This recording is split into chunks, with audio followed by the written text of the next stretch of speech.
Sir, Nilambur ഉപതെരഞ്ഞെടുപ്പ് പ്രഖ്യാപിച്ചിട്ടുണ്ട്. അപ്രതീക്ഷിതമായിട്ടാണ് പ്രഖ്യാപനമെങ്കിലും എങ്ങനെയാണ് നിലവിലെ?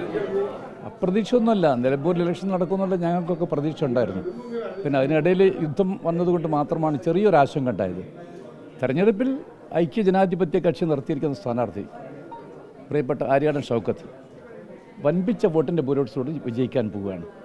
അതിനുള്ള അനുകൂലമായ രാഷ്ട്രീയ സാഹചര്യം ശ്രീമാൻ പിണറായി വിജയൻ തന്നെ ഒരുക്കിയിട്ടുണ്ട്. പിന്നെ ഞാൻ പറഞ്ഞില്ലേ, ചിന്തിക്കുന്ന മുഴുവൻ ആളുകളും ഈ തവണ കോൺഗ്രസിന് അനുകൂലമായിട്ട് മാത്രമേ വോട്ട് രേഖപ്പെടുത്തുള്ളൂ.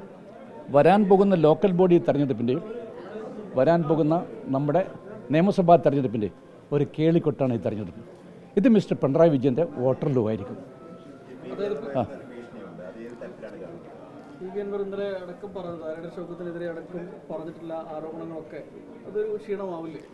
PV അൻവർ ഇടതുപക്ഷ ജനാധിപത്യ മുന്നണി വിട്ട് ഞങ്ങളുടെ പക്ഷത്തേക്ക് വരാൻ അദ്ദേഹം തീരുമാനിക്കാതെ തന്നെ പിണറായി വിജയനെതിരായിട്ടുള്ള അദ്ദേഹത്തിൻ്റെ രോഷം, അമർഷം, പ്രതിഷേധം രേഖപ്പെടുത്തിക്കൊണ്ടാണ്.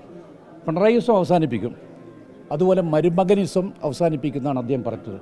അപ്പം അദ്ദേഹത്തെ സംബന്ധിച്ചിടത്തോളം പിണറായി വിജയനോ അല്ലെങ്കിൽ കോൺഗ്രസ് വിരുദ്ധ ശക്തികൾക്കോ വിജയിക്കേണ്ട രാഷ്ട്രീയ സാഹചര്യം അദ്ദേഹം സൃഷ്ടിക്കില്ല എന്ന കാര്യത്തിൽ എനിക്ക് സംശയമില്ല. പിന്നെ അദ്ദേഹത്തിൻ്റെ കുടുംബ പാരമ്പര്യം, അദ്ദേഹത്തിൻ്റെ പിതാവ് ഞങ്ങളുടെ ഓൾ ഇന്ത്യ കോൺഗ്രസ് കമ്മിറ്റിയുടെ അംഗമായിരുന്നു. പിന്നെ എന്തോ ചില കാരണങ്ങൾ കൊണ്ട് അദ്ദേഹം കോൺഗ്രസിൻ്റെ ഒരു മാർഗത്തിൽ നിന്ന് മാറിപ്പോയി എന്ന് മാത്രമേ ഉള്ളൂ. അദ്ദേഹത്തിന് എന്തെങ്കിലും അഭിപ്രായ വ്യത്യാസം ഉണ്ടെങ്കിൽ അഭിപ്രായ വ്യത്യാസമൊക്കെ പരിഹരിക്കാൻ ഇന്ത്യൻ നാഷണൽ കോൺഗ്രസ് തയ്യാറാണല്ലോ. അതിലപ്പുറം ഒന്നുമില്ല. രമ്യമായിട്ട് തീർക്കാൻ പറ്റാത്തൊരു വിഷയം ഇന്ന് ഇന്ത്യൻ നാഷണൽ കോൺഗ്രസിലില്ല. അതിപ്പോൾ ചർച്ചകൾ എപ്പോഴും നടക്കുക. കോൺഗ്രസ് നിരന്തരമായി ചർച്ചയിൽ വിശ്വസിക്കുന്ന ഒരു പാർട്ടിയാണ്. ഡിസ്കസ്, ഡിബേറ്റ്, ഡിസന്റ് ഉണ്ടെങ്കിൽ ഡിസന്റ് രേഖപ്പെടുത്തുക. അതാണല്ലോ കോൺഗ്രസ് ചരിത്രം. ചർച്ച നടത്തി സ്ഥാനാർത്ഥിയാകാൻ പോയ ഒരാള്, വയനാട്ടിൽ പോയി ചർച്ച നടത്തിയ ഒരാളെയാണ് ഇപ്പോൾ UDF ഗതികെട്ട് സ്ഥാനാർത്ഥിയാക്കിയത് എന്നടക്കം പറഞ്ഞു വയ്ക്കുന്നു. അതിപ്പോൾ നോക്കട്ടെ, ഓരോരുത്തരുടെ അഭിപ്രായ പ്രകടനങ്ങൾ നടത്തുന്നവർ കഴിഞ്ഞിട്ട് ഇന്ത്യൻ നാഷണൽ കോൺഗ്രസിൻ്റെ സ്ഥാനാർത്ഥിയായിട്ടുള്ള ആര്യാടൻ ഷൗക്കത്തിന് അങ്ങനെ പോകേണ്ട ഒരു കാര്യമില്ല. ആര്യാടൻ ഷൗക്കത്തിൻ്റെ അച്ഛൻ ആരാണ്? ആര്യാടൻ മുഹമ്മദ്. അദ്ദേഹം ആരാണ്? ഇന്ത്യൻ നാഷണൽ കോൺഗ്രസ് സമുന്നതരായ ഞങ്ങളുടെ ജനാധിപത്യ മതേതര ശക്തികൾക്ക് എല്ലാ കാലത്തും കരുത്തു പകർന്ന നേതാവാണ് ശ്രീമാൻ ആര്യാടൻ. അദ്ദേഹം 7 തവണ മത്സരിച്ച നിയോജകമണ്ഡലമാണ് ആ നിയോജകമണ്ഡലം വിജയിച്ചത്. മനസ്സിലാക്കണം. അദ്ദേഹത്തിനായിട്ട് 30 വയസ്സ് കഴിഞ്ഞപ്പോൾ തന്നെ ഞാൻ അദ്ദേഹത്തിനായിട്ട് മത്സരിച്ച ഒരാളാണ് നിലമ്പൂരിൽ. എനിക്ക് ആ നിയോജകമണ്ഡലത്തെക്കുറിച്ച് നന്നായിട്ട് അറിയാം. ആ നിയോജകമണ്ഡലത്തിൻ്റെ സ്പന്ദനങ്ങൾ എല്ലാം നന്നായിട്ട് മനസ്സിലാക്കാൻ സാധിക്കുന്ന ആര്യാടൻ്റെ മകൻ മിടുക്കനാണ്. എല്ലാ തരത്തിലും നല്ല അനുയോജ്യനായ സ്ഥാനാർത്ഥിയാണ്, സംശയമില്ലാത്ത കാര്യമാണ്.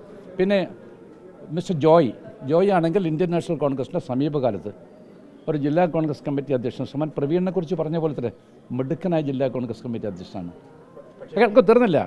അദ്ദേഹത്തെ സംബന്ധിച്ചിടത്തോളം കൃത്യമായിട്ടും പാർട്ടി എടുക്കുന്ന എന്തു തീരുമാനം ഒരനുസരണയുള്ള കോൺഗ്രസ്സുകാരെന്ന രൂപത്തിൽ, കോൺഗ്രസിന് ആശയാദർശങ്ങൾ പ്രതിബദ്ധമുള്ള കോൺഗ്രസ്സുകാരുടെ രൂപത്തിൽ ഞാൻ ശിരസ വഹിക്കുമെന്ന് അദ്ദേഹം പറഞ്ഞിട്ടുണ്ട്. അതിനപ്പുറം എന്താ വേണ്ടത്? പിന്നെ അത് മാത്രമല്ല, അപ്പോൾ ഷൗക്കത്തിനെ സംബന്ധിച്ചിടത്തോളം അദ്ദേഹത്തിന് 10-60 വയസ്സായെന്ന് ഞാൻ മനസ്സിലാക്കുന്നത്. മറിച്ച് ജില്ലാ കോൺഗ്രസ് കമ്മിറ്റിയുടെ ഇപ്പോഴത്തെ അധ്യക്ഷന് അത്ര ആയിട്ടില്ല. അദ്ദേഹത്തിന് ഇനിയും ഒരുപാട് ദൂരം പോകാനുണ്ട്. ഇന്ത്യൻ നാഷണൽ കോൺഗ്രസ് അദ്ദേഹത്തെ വരും വർഷങ്ങളിൽ പരിപൂർണമായിട്ടും പരിഗണിക്കുമെന്ന കാര്യത്തിൽ സംശയമില്ല. അദ്ദേഹം എന്നെ വന്ന് കണ്ടിരുന്നു, അദ്ദേഹം എന്നോട് അപേക്ഷിച്ചിരുന്നു. കാര്യങ്ങളൊക്കെ തന്നെ ആര്യാടനാണെങ്കിൽ ഷൗക്കത്താണെങ്കിൽ നിരന്തരമായിട്ട് എന്നെ ബന്ധപ്പെടാറുണ്ട്. 2 കൂട്ടരുണ്ട്. 2 കൂട്ടരും ഞങ്ങൾക്ക് വളരെ വേണ്ടപ്പെട്ട 2 രാഷ്ട്രീയ നേതാക്കന്മാരാണ്. ഒരു അമ്യൂബിളായിട്ടുള്ള സെറ്റിൽമെൻറ്റ്, ഒരു അമിക്കബിൾ സെറ്റിൽമെൻറ്റ് അതായിരുന്നു ഞങ്ങൾ ആഗ്രഹിച്ചത്. അതൊക്കെ തന്നെ ഞങ്ങൾക്ക് ഭംഗിയായിട്ട് നടപ്പിലാക്കാൻ സാധിക്കും. ഞാനത് കേട്ടു. അതൊക്കെ തന്നെ ഞാൻ പറയും, ഒരു വികാര വിക്ഷോഭമായിട്ട് മാത്രമേ അതിനെക്കുറിച്ച് നോക്കിക്കാണുണ്ടായിട്ടുള്ളൂ. മറ്റൊന്നും കാണേണ്ടയില്ല.